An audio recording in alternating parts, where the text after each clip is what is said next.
அன்பானவர்களே, தினமொரு தூதன் வழியாக உங்களை சந்திக்கிற இந்த நாளிலே எரேமியா தீர்க்கதரிசன புஸ்தகம் 15:21, நான் உன்னை பொல்லாதவர்களின் கைக்கு தப்புவித்து உன்னை பலவந்தரின் கைக்கு நீங்களாக்கி விடுவிப்பேன் என்கிறார் ஆண்டவருடைய வார்த்தை. பாருங்கள், இன்றைக்கு இந்த வார்த்தை கேட்டுக்கொண்டிருக்கிற உங்கள் யார் எப்படிப்பட்ட சூழ்நிலையில் இருக்கிறீர்கள் என்று ஆண்டவருக்கு தெரிந்துதான் இன்றைக்கு உங்களோடு பேசுகிறார். ஒருவேளை உங்களை அச்சுறுத்தி கொண்டிருக்கிற ஒரு சத்துருவினுடைய செயல் உங்களை கலங்கடித்து கொண்டிருக்கிறது. உங்களுடைய வாழ்க்கையில் நீங்கள் எதிர்பார்த்த அளவுக்கு முன்னேற்றம் அடையாதபடிக்கு உங்களை சத்துருவானவன் பல்வேறு விதத்தில் சிறை பிடித்தது போல பிடித்து வைத்திருக்கிறான்.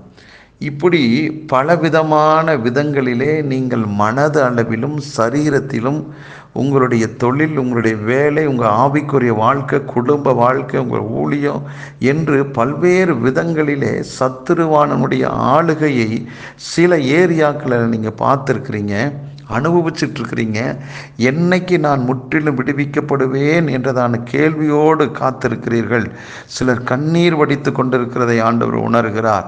பலவிதமான குழப்பங்களோடு வேதனையோடு குடும்பத்தை நடத்த முடியாதபடி நடத்தி கொண்டிருக்கிறீர்கள். ஏன் இப்படி பிரச்சனை வருது? நான் எதிர்பார்க்கவே இல்லையே, இப்படிப்பட்டதான தோல்விகள் வருது, இப்படிப்பட்டதான இழப்புகள் வருது, லாஸ் ஆகிட்டே இருக்கிறேனே, எதிர்பார்த்தது ஒன்றுமே நடக்கலையே என்று பல்வேறு விதங்களிலே நீங்கள் போராடி கொண்டிருக்கிற உங்கள் போராட்ட உணர்வை, உங்கள் பெருமூச்சை ஆண்டவர் இன்றைக்கு கேட்டிருக்கிறார். இன்றைக்கு உங்களுக்கு கத்தர் கொடுக்கிற ஒரு தூதுதான் இந்த வார்த்தை. ஆண்டவர் இந்த நாளில் என்ன செய்கிறாராம்?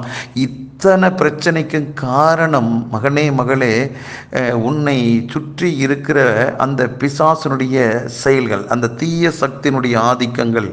இன்றைக்கு ஆண்டவர் சொல்லுகிறார், அப்படிப்பட்ட பொல்லாதவர்களுடைய கைக்கு ஆண்டவர் இன்றைக்கு தப்புவிக்கிறாராம்.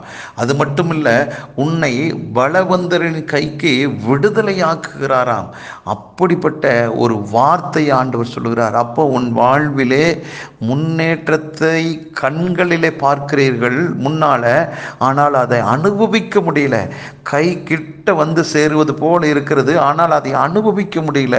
இதுக்கெல்லாம் காரணம் என்னன்னா, சத்துருவானுடைய ஆளுகை, பொல்லாதவனுடைய பொறாமைகள், எரிச்சல்கள், வன்கண், தூசணமான காரியங்கள்.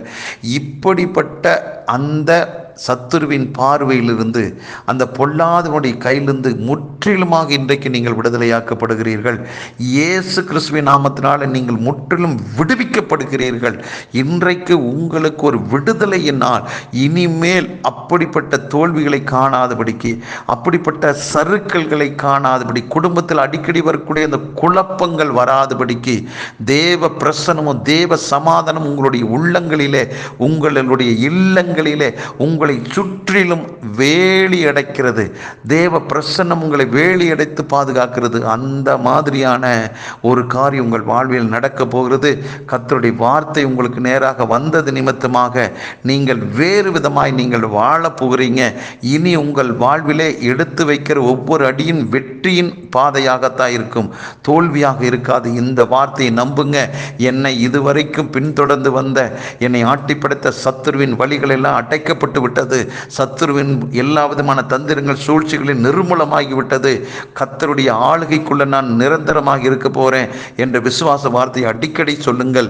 வெற்றியின் மேல் வெற்றி அடைவீர்கள். உங்களுக்காக ஜெபிக்கிறேன். பரலோக பிதாவே, இந்த நல்ல வேளையில் ஆண்டவரே, தேவ பிள்ளைகளாகி எங்களுக்கு கர்த்தாவே, ஆண்டவரே, பொல்லாதவனுடைய கைக்கு ஆண்டவரே எங்களை தப்புவித்து பலவந்தரினுடைய ஆண்டவரே கைக்கு நீங்களாக்கி எங்களை விடுவித்தமைக்காக நன்றி செலுத்துகிறோம்.